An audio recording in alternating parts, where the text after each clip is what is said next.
നമസ്കാരം. തെരഞ്ഞെടുപ്പിന്റെ ചിത്രം തെളിയുകയാണ്. വിശദമായി നോക്കാം ന്യൂസ് 9-ൽ. ആദ്യം തലക്കെട്ട്. തദ്ദേശ തെരഞ്ഞെടുപ്പിൽ മത്സര ചിത്രം തെളിഞ്ഞു. മുന്നണികൾക്ക് തലവേദനയായി വിമതന്മാർ. ആന്തൂരിൽ എതിരില്ലാതെ ഇടതിന് 5 ജയം. മണ്ണാർക്കാട് CPM-നെതിരെ പോരാട്ടത്തിന് PK ശശി വിഭാഗം. UDF പ്രകടന പത്രിക പുറത്തിറക്കി.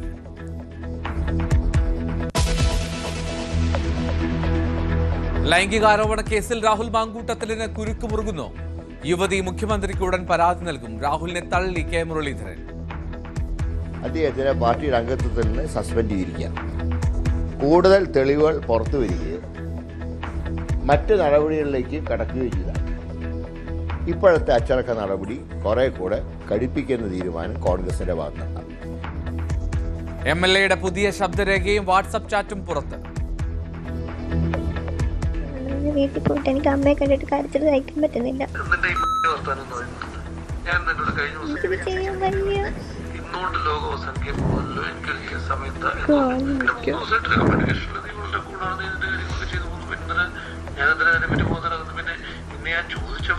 എനിക്ക് ഉറക്കെ വിളിക്കാൻ വയ്യാഞ്ഞിട്ടാണ് ഞാൻ പതുക്കെ സംസാരിക്കുന്നത്. അനിത വധക്കേസിൽ 1-ാം പ്രതിക്ക് വധശിക്ഷ. കോട്ടയത്ത് യുവാവിനെ കുത്തിക്കൊന്നു. കോൺഗ്രസ് മുൻ കൗൺസിലറും മകനും അറസ്റ്റിൽ. കൊല്ലത്ത് ഭാര്യയെ ഭർത്താവ് ഗ്യാസ് സിലിണ്ടർ കൊണ്ട് തലക്കടിച്ചു കൊന്നു. കൊച്ചിയിലെ ബാർ ആക്രമണത്തിൽ പുള്ളിയും ഈ കേസുമായിട്ട് യാതൊരു ബന്ധവുമില്ല. പുള്ളി ഈ പ്രശ്നങ്ങൾ കഴിഞ്ഞ് ഈ ഔറംഗസീബ് എന്ന് പറയുന്നത് എനിക്ക് അത്രയും വേണ്ടപ്പെട്ട ഒരാളാണ്. പുള്ളിക്ക് ഒരുപാട് ബാക്ക്ഗ്രൗണ്ട് ക്രിമിനൽ കാര്യങ്ങളായിട്ട് ഉണ്ടെന്ന് എനിക്ക് നല്ല വൃത്തിക്ക് അറിയാം. എനിക്കാവട്ടെ എൻ്റെ ഫാമിലിക്കാവട്ടെ നല്ല വൃത്തിക്ക് അറിയാം. തിരുവനന്തപുരം ആറാലുമൂട് ശിവക്ഷേത്രം സീൽ ചെയ്ത് നഗരസഭ. നെയ്യാറ്റിൻകര നഗരസഭയുടെ നടപടി SDPIയുടെ പരാതിയിൽ. അതിക്രമിച്ചു കടക്കരുതെന്ന് കാട്ടി നോട്ടീസ്. പൂജ നടത്താനാകാതെ ഭക്തർ.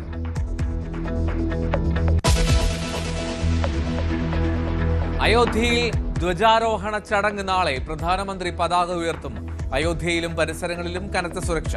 സമഗ്ര കവറേജുമായി മധുരത്തിന്റെ ഒരു കലവറയാണ് അയോധ്യ എന്ന് വേണമെങ്കിൽ പറയാം. ഇവിടുത്തെ പ്രസാദമൊക്കെ മധുരത്തോൾ ചേർന്നതാണ്. നമ്മുടെ ലഡു എന്ന് പറയുന്ന മധുരത്തിന്റെ അതിന്റെ പല വിധത്തിലുള്ള വേർഷൻസ് നമ്മുടെ നാട്ടിൽ ലഡു എന്നറിയപ്പെടും. പല വിധത്തിലുള്ള വേർഷൻസ് ഇവിടെയുണ്ട്. നമുക്ക് ദൃശ്യങ്ങളിലൊക്കെ കാണാം. വളരെ കളർഫുൾ ആണ്.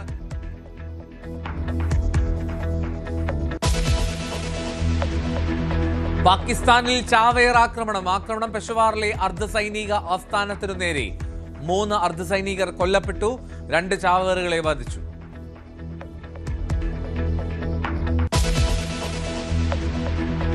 ഗുവാഹത്തി ടെസ്റ്റിലും പിടിമുറുക്കി ദക്ഷിണാഫ്രിക്ക. ഇന്ത്യ 1-ാം ഇന്നിംഗ്സിൽ 201 റൺസിന് പുറത്ത്.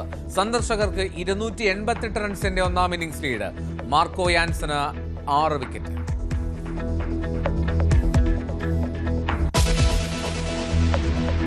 രാഹുലിന് കുരുക്ക് മുറുകുന്നു.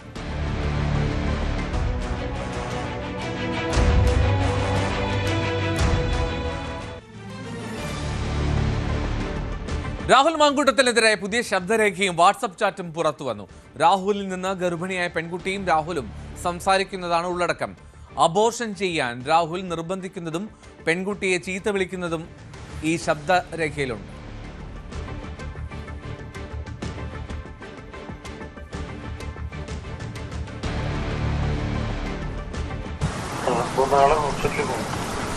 ഡോക്ടർ അറിയാം, അമ്മയ്ക്കൊക്കെ അറിയുന്ന ഡോക്ടറാണ്. എനിക്കൊരു പേടിയുണ്ട് അവിടേക്ക് പോകാൻ വേണ്ടിയിട്ട്. എനിക്കാകെ വയ്യാണ്ടിരിക്കുകയാണ്. വയ്യാണ്ടിരിക്കുകയെന്ന് വെച്ച് കഴിഞ്ഞാൽ എനിക്ക് വൊമിറ്റിംഗ് ഉണ്ട്. എനിക്ക് കുറച്ച് പ്രശ്നങ്ങളുണ്ട് അതിനകത്ത്.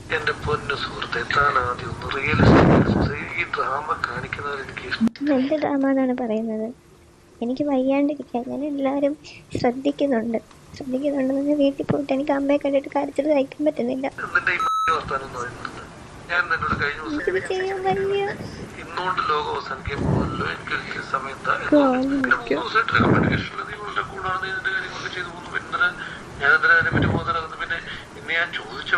എനിക്ക് ഉറക്കെ വിളിക്കാൻ വയ്യാഞ്ഞിട്ടാണ് ഞാൻ പതുക്കെ സംസാരിക്കുന്നത്. എനിക്ക് ഒരുപാട് ആരോഗ്യ പ്രശ്നങ്ങൾ. ഭക്ഷണം കഴിക്കാൻ പറ്റുന്നില്ല മര്യാദയ്ക്ക്. എന്താ പറയുക, സ്മെല്ലൊന്നും എനിക്ക് അത്രയ്ക്ക് പിടിക്കുന്നില്ല. ഒരുപാട് പ്രശ്നങ്ങളുണ്ട്. എനിക്കിത് ആരോടും പറയാനും പറ്റില്ല.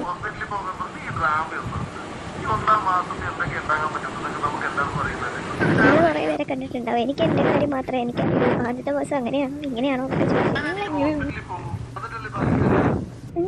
ഇങ്ങനൊരു മാറ്റം വരുന്നത്? ഇത് ആരുടെ പ്ലാനാണ്? എൻ്റെ പ്ലാനാണോ? ആർക്കാണ് കുഞ്ഞിനെ വേണം എന്ന് പറഞ്ഞുകൊണ്ടിരുന്നത്? ഞാനാണോ?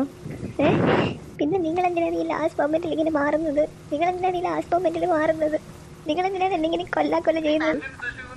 ഇങ്ങനെ എന്തിനാണ് ഈ കൊല്ലുന്ന കാര്യം പറഞ്ഞുകൊണ്ടിരിക്കുന്നത്? നിങ്ങൾക്കല്ലേ ഇതിനെ വേണം എന്ന് പറഞ്ഞുകൊണ്ടിരുന്നത്? എനിക്ക് പറ്റുമെന്ന് തോന്നുന്നില്ല. ആരുടെ സഹായം ഇല്ലാതെ, ഒരു മനുഷ്യന്റെ സഹായം ഇല്ലാതെ ചെയ്തു തരുമെന്ന് തോന്നുന്നുണ്ടോ? എനിക്കറിയാം, എനിക്ക് ഒരുപാട് മാറി.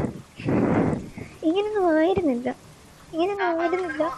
ഇത് വേണമെന്ന് വാശി പിടിച്ചതാണ്. ഞാനാണ് വേണ്ടെന്ന് ഞാൻ പറഞ്ഞത്. നിങ്ങൾക്കാണ് വേണം എന്ന് പറഞ്ഞിട്ട് നിങ്ങളുടെ പ്ലാനിങ് തന്നെയല്ലേ, എൻ്റെ അല്ലല്ലോ.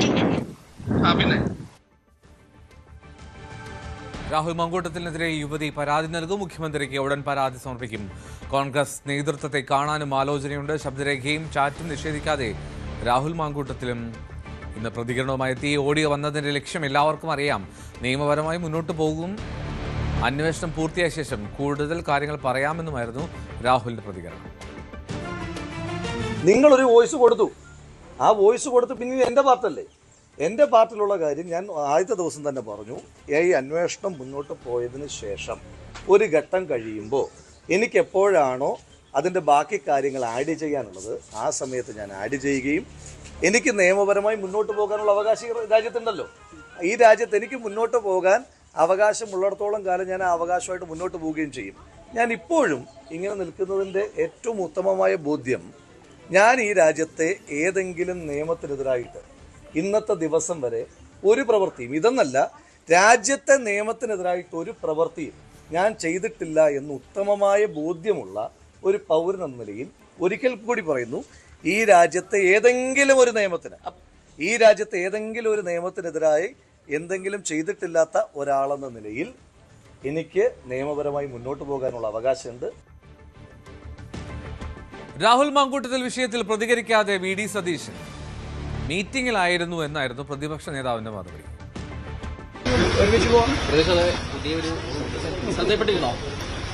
ഞാൻ മീറ്റിംഗിലല്ലേ. രാഹുൽ മാങ്കൂട്ടത്തിനെതിരെ നടപടിയെടുക്കണമെന്ന് കെ മുരളീധരൻ. അറസ്റ്റിന് തടസ്സമില്ലെന്നും കെ മുരളീധരൻ പറഞ്ഞു. ആക്ഷൻ എടുക്കേണ്ട ഗവൺമെൻറ്റാണ്. രാഹുൽ മാങ്കൂട്ടത്തിൽ ഇപ്പോൾ പാർട്ടിയുടെ പ്രാഥമിക അംഗത്വത്തിൽ നിന്ന് പുറത്താണ്. സർക്കാരിന് ഏത് തീരുമാനം എടുക്കാനുള്ള സാഹചര്യങ്ങളുണ്ട്.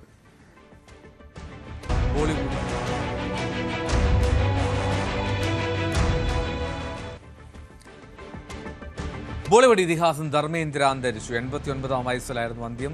വാർദ്ധക്യ സഹജമായ അസുഖങ്ങളെ തുടർന്ന് ഏറെ നാളായി ചികിത്സയിലായിരുന്നു. 6 പതിറ്റാണ്ടിലേറെ നീണ്ട അഭിനയ ജീവിതത്തിൽ മായാത്ത വ്യക്തിമുദ്ര പതിപ്പിച്ച ശേഷം 14 ദിവസത്തേക്കാണ് കസ്റ്റഡി നീട്ടിയത്. കൊല്ലം വിജിലൻസ് കോടതിയുടേതാണ് നടപടി.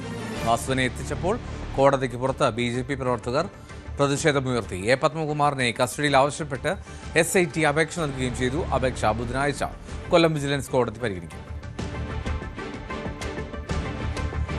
ശബരിമല സ്വർണ്ണക്കൊള്ളയിൽ തിരുവാഭരണം മുൻ കമ്മീഷണർ KS ബൈജുവിന്റെ ജാമ്യാപേക്ഷ പരിഗണിക്കുന്നത് നാളത്തേക്ക് മാറ്റി. കൊല്ലം വിജിലൻസ് കോടതിയുടേതാണ് തീരുമാനം. റിമാൻഡിൽ കഴിയുന്ന ദേവസ്വം ബോർഡ് മുൻ പ്രസിഡന്റ് N വാസുവിന്റെ ജാമ്യാപേക്ഷയും നാളെ പരിഗണിക്കുന്നുണ്ട്. ക്ഷേത്രം സീൽ ചെയ്തു.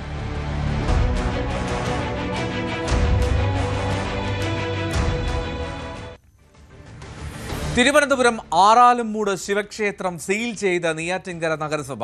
പൂജ നടത്താനാകാതെ ഭക്തർ. ശിവപുരം മഹാദേവ ക്ഷേത്രത്തിലാണ് അതിക്രമിച്ച് കടക്കരുതെന്ന് കാട്ടി നഗരസഭ നോട്ടീസ് പതിക്കുകയും ഗേറ്റ് ചങ്ങലയിട്ട് പൂട്ടുകയും ചെയ്തത്. അനധികൃതമായി പ്രവേശിക്കുന്നത് ശിക്ഷാർഹമാണെന്ന ബോർഡും സ്ഥാപിച്ചിട്ടുണ്ട്.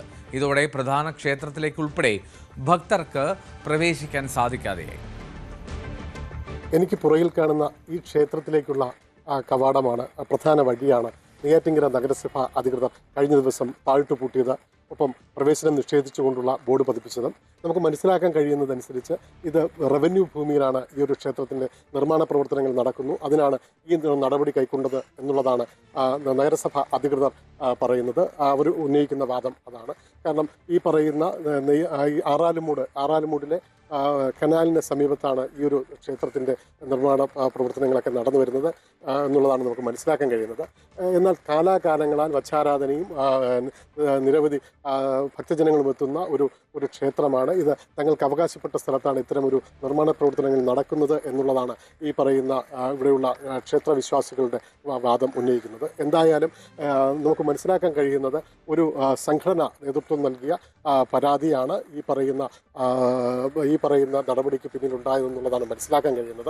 എന്നാൽ അതേസമയം പരാതി നൽകിയ ആൾക്കാരെക്കുറിച്ച് വ്യക്തമായ ഒരു മറുപടി നഗരസഭ അധികൃതരിൽ നിന്ന് നമുക്ക് ലഭിച്ചിട്ടുമില്ല. എന്തായാലും വരും ദിവസങ്ങളിൽ കൂടുതൽ ഈ ഒരു വിഷയം തെരഞ്ഞെടുപ്പ് പശ്ചാത്തലത്തിൽ കൂടുതൽ സങ്കീർണമാവാനുള്ള സാധ്യത നമുക്ക് മനസ്സിലാക്കാൻ കഴിയുന്നു. അരുൺ മോഹൻ, ന്യൂസ് 18, നെയ്യാറ്റിൻകര. അയോധ്യയിൽ നാളെ ധ്വജാരോഹണം.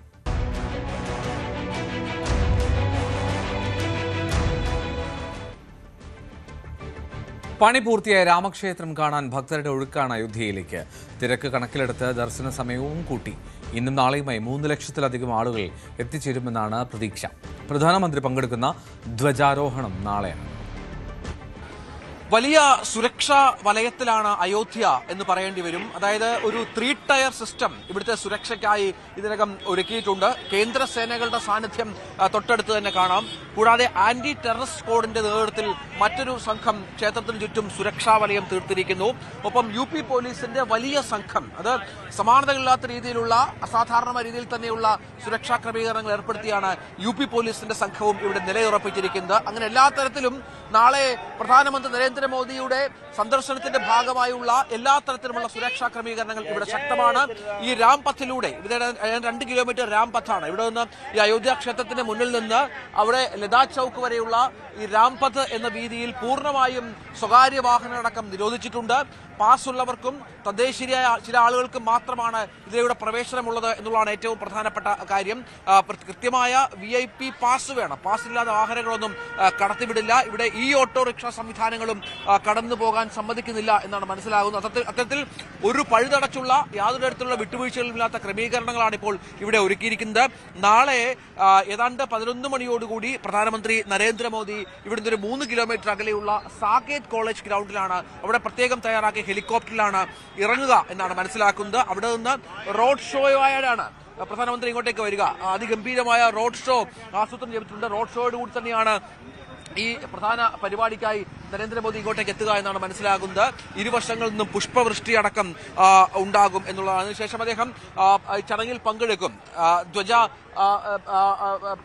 ധ്വജം ഉയർത്തുന്നതുമായി ബന്ധപ്പെട്ട ചടങ്ങിൽ അദ്ദേഹം പങ്കെടുക്കും. അതിനുശേഷം ഹനുമാൻ ഗഡി സന്ദർശിക്കുമെന്നുള്ള വിവരങ്ങൾ കൂടി നമുക്കിപ്പോൾ ലഭ്യമാകുന്നുണ്ട്. ഹനുമാൻ ഗഡിയിലെത്തി ആ ക്ഷേത്രത്തിലും ദർശനം നടത്തും. അവിടെയും വലിയ സുരക്ഷാ ക്രമീകരണങ്ങൾ ഏർപ്പെടുത്തിയിട്ടുണ്ട് എന്നാണ് മനസ്സിലാകുന്നത്. അങ്ങനെ ഒരുപാട് തരത്തിലുള്ള എല്ലാ സംവിധാനങ്ങളും ഒരുക്കി തന്നെയാണ് ഇപ്പോൾ കാര്യങ്ങൾ മുന്നോട്ട് കൊണ്ടുപോകുന്നത്. നമുക്ക് ദൃശ്യങ്ങളിൽ കാണാം ഭക്തജനങ്ങളുടെ വലിയ സാന്നിധ്യം രാവിലെ മുതൽ തന്നെ ഈ അയോധ്യയിൽ ഉണ്ട്. വിവിധ സ്ഥലങ്ങളിൽ നിന്നുള്ള അനവധിയായ ആളുകളുടെ സാന്നിധ്യം ഇവിടെയുണ്ട്. രാവിലെ മുതൽ തന്നെ വലിയ തിരക്കാണ് ക്ഷേത്രത്തിലുള്ളത്. ഇന്ന് മാത്രം ഒരു 2 ലക്ഷം ആളുകൾ ഇവിടെ വന്നു പോകുമെന്നുള്ള കണക്കിനനുസരിച്ചുള്ള ക്രമീകരണങ്ങളാണ് ഇവിടെ ഏർപ്പെടുത്തിയിരിക്കുന്നത് എന്നാണ് മനസ്സിലാകുന്നത്. ഭക്തിസാന്ദ്രമാണ്, സംശയമില്ല. ഏറ്റവും വലിയ ഭക്തിയാൽ നിറയുന്ന ഒരു അന്തരീക്ഷം തന്നെയാണ് അയോധ്യയിൽ ഉള്ളത്. വളരെ പ്രത്യേകതയുള്ള ചടങ്ങുകളാണ് ഈ ധ്വജാരോഹണവുമായി ബന്ധപ്പെട്ട് ഒരുക്കിയിരിക്കുന്നത്. 101 ആചാര്യന്മാർ നേതൃത്വം നൽകുന്ന അതിഗംഭീരമായ പ്രൗഢഗംഭീരമായ ചടങ്ങാണ്. അതേപോലെ കാശിയിൽ നിന്നും രാമേശ്വരത്ത് നിന്നും ഒപ്പം അയോധ്യയിലെ വിവിധ മേഖലകളിൽ നിന്നും ആചാര്യന്മാർ ഉണ്ടാകും. RSS സർസംഘചാലക മോഹൻ ഭാഗവത്തിന്റെ സാന്നിധ്യം പ്രത്യേകതയാണ്. UP മുഖ്യമന്ത്രി യോഗി ആദിത്യനാഥ് ഇവിടെ അയോധ്യയിലുണ്ട്. അദ്ദേഹം സുരക്ഷാ ക്രമീകരണങ്ങൾ പൂർണ്ണമായി വിലയിരുത്തും. അദ്ദേഹവും അവിടെ ഉണ്ട്. നമുക്കറിയാം ഏതാണ്ട് ഒരു വർഷം ഇപ്പോൾ 9 മാസം കഴിയുന്നു അയോധ്യയുടെ പ്രാൺ പ്രതിഷ്ഠാ ചടങ്ങ് നടത്തിയത്. അന്നും മുഖ്യാതിഥിയും ആ ചടങ്ങിന്റെ മുഖ്യ കാർമ്മികത്വം വഹിച്ചതും പ്രധാനമന്ത്രി നരേന്ദ്രമോദി ആയിരുന്നു എന്ന് നമ്മളിപ്പോൾ ഓർക്കുന്നുണ്ട്. ആ തരത്തിൽ തന്നെയാണ് ഇപ്പോഴും കാര്യങ്ങൾ ക്രമീകരിച്ചിരിക്കുന്നത്. നരേന്ദ്രമോദി തന്നെയാണ് ധ്വജാരോഹണവുമായി ബന്ധപ്പെട്ട ചടങ്ങിൽ പ്രധാനമായും പങ്കെടുക്കുന്നത് എന്നുള്ളതാണ് ഇവിടുത്തെ പ്രത്യേകത. അതിനുള്ള ഒരുക്കങ്ങളാണ് ഇവിടെ പൂർത്തിയായി വരുന്നത്. ഏതായാലും അയോധ്യ വലിയ ആഘോഷത്തിലാണ്. ഭക്തരുടെ വലിയ സാന്നിധ്യം അയോധ്യയിലേക്ക് ഉണ്ട് എന്നുള്ളതാണ്. ഈ പുറകിൽ കാണുന്നതൊക്കെ ഇങ്ങോട്ടേക്ക് വന്ന് പോകുന്ന ഭക്തരാണ്. നമുക്ക് അങ്ങോട്ട് നോക്കാം. ദൃശ്യങ്ങളിൽ ഇവിടെ ഇപ്പോൾ തന്നെ വളരെ ഭംഗിയായി ക്രമീകരിച്ചിട്ടുണ്ട്. വീണ്ടും പൂക്കളും മറ്റും കൊണ്ട് കാര്യങ്ങളെല്ലാം ഇപ്പോഴും കുറച്ചുകൂടി ഭംഗിയാക്കാനുള്ള എല്ലാ ശ്രമങ്ങളും ഇവിടെ നടക്കുന്നുണ്ട് എന്നതും ഇതിന്റെ പ്രത്യേകതയാണ്. അങ്ങനെ അയോധ്യ സുന്ദരിയായി കഴിഞ്ഞു. അയോധ്യ ഏറ്റവും മനോഹരമായി ഒരുങ്ങിക്കഴിഞ്ഞു. എല്ലാ തരത്തിലും പതാക ഉയർത്തലുമായി ബന്ധപ്പെട്ട 191 അടി ഉയരത്തിലാണ് നമുക്കറിയാം ഈ ക്ഷേത്രം നിർമ്മിക്കപ്പെട്ടിരിക്കുന്നത്. 77 ഏക്കറിലായി കിടക്കുന്ന ക്ഷേത്രം, അതിൽ 3 ഏക്കറോളം ഭാഗത്താണ് ക്ഷേത്രത്തിന്റെ നിർമ്മാണം ഇപ്പോൾ പൂർത്തിയായിരിക്കുന്നത്. വാസ്തുശില്പകല കൊണ്ട് ഏറെ ഗംഭീരമാണ്. 1000 വർഷം വരെ നിലനിൽക്കുന്ന തരത്തിലുള്ള ക്രമീകരണങ്ങൾ ആണ് ഏർപ്പെടുത്തിയിരിക്കുന്ന ക്ഷേത്രവുമായി ബന്ധപ്പെട്ട്. അങ്ങനെ എല്ലാ തരത്തിലും വലിയ തോതിലുള്ള സംവിധാനങ്ങൾ ഒരുക്കി സംസ്ഥാനത്തെ രാജ്യത്ത് തന്നെ ഏറ്റവും വലിയ തീർത്ഥാടക കേന്ദ്രമായി മാറുന്ന ഒരു ക്ഷേത്രമായി അയോധ്യ മാറിക്കഴിഞ്ഞു. അത്രത്തോളം വലിയ പ്രത്യേകത കൂടി അയോധ്യയിൽ ഉണ്ട് എന്നതുകൂടി ചേർത്ത് വെക്കണം. ഏതായാലും അതിഗംഭീരമായ വലിയ തോതിലുള്ള സുരക്ഷാ ക്രമീകരണങ്ങളൊക്കെ ഏർപ്പെടുത്തി തന്നെയാണ് ഇവിടെ കാര്യങ്ങൾ മുന്നോട്ട് കൊണ്ടുപോകുന്നത് എന്നുകൂടി ഇതിനോട് ചേർത്ത് വെക്കണം. പ്രശാന്ത് മംഗലശ്ശേരിക്കൊപ്പം രഞ്ജിത് രാമചന്ദ്രൻ, അയോധ്യ. സുപ്രീം കോടതിയുടെ 53ാമത് ചീഫ് ജസ്റ്റിസായി ജസ്റ്റിസ് സൂര്യകാന്ത് സത്യപ്രതിജ്ഞ ചെയ്തു. രാഷ്ട്രപതി ഭവനിൽ നടന്ന ചടങ്ങിൽ രാഷ്ട്രപതി ദ്രൗപദി മുർമു സത്യവാചകം ചൊല്ലിക്കൊടുത്തു. 2027 ഫെബ്രുവരി 9 വരെയാണ് കാലാവധി. പ്രധാനമന്ത്രി നരേന്ദ്രമോദി, ലോക്സഭാ സ്പീക്കർ ഓം ബിർല, ആഭ്യന്തരമന്ത്രി അമിത്ഷാ, പ്രതിരോധ മന്ത്രി രാജ്നാഥ് സിംഗ് എന്നിവർ ചടങ്ങിൽ പങ്കെടുത്തു. ഹരിയാനയിലെ ഹിസാർ സ്വദേശിയായ സൂര്യകാന്ത് 2019 മെയ്യിലാണ് സുപ്രീം കോടതി ജഡ്ജിയായി നിയമിതനായത്. കേരളത്തിൽ നിന്നുള്ള SIR ഹർജികൾ പരിഗണിക്കുന്നത് സൂര്യകാന്ത് അധ്യക്ഷനായിട്ടുള്ള ബെഞ്ചാണ്. പാകിസ്ഥാനിൽ ചാവേറാക്രമണം.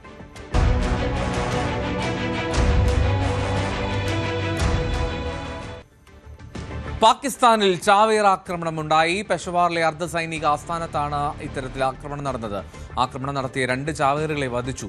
സ്ഫോടനത്തിൽ 3 അർദ്ധസൈനികർ കൊല്ലപ്പെട്ടു. സ്വർണ്ണവെള്ളി നിരക്ക്. കവിത ഗോൾഡ് ആൻഡ് ഡയമണ്ട്സ് ഇന്നത്തെ സ്വർണം വെള്ളി നിരക്കുകൾ നിങ്ങൾക്കായി സമർപ്പിക്കുന്നത് Kavitha gold and diamonds, the versatile jeweller. സ്വർണം 22 കാരറ്റ് ഗ്രാമിന് 11,470, പവന് 91,760. 18 കാരറ്റ് ഗ്രാമിന് 9,485, പവന് 75,880. വെള്ളി ഗ്രാമിന് 165 രൂപ. കവിത ഗോൾഡ് ആൻഡ് ഡയമണ്ട്സ് ഇന്നത്തെ സ്വർണം വെള്ളി നിരക്കുകൾ നിങ്ങൾക്കായി സമർപ്പിച്ചത് Kavitha gold and diamonds, the versatile jeweller. News at 9 പൂർണ്ണമാവുകയാണ്. നമസ്കാരം.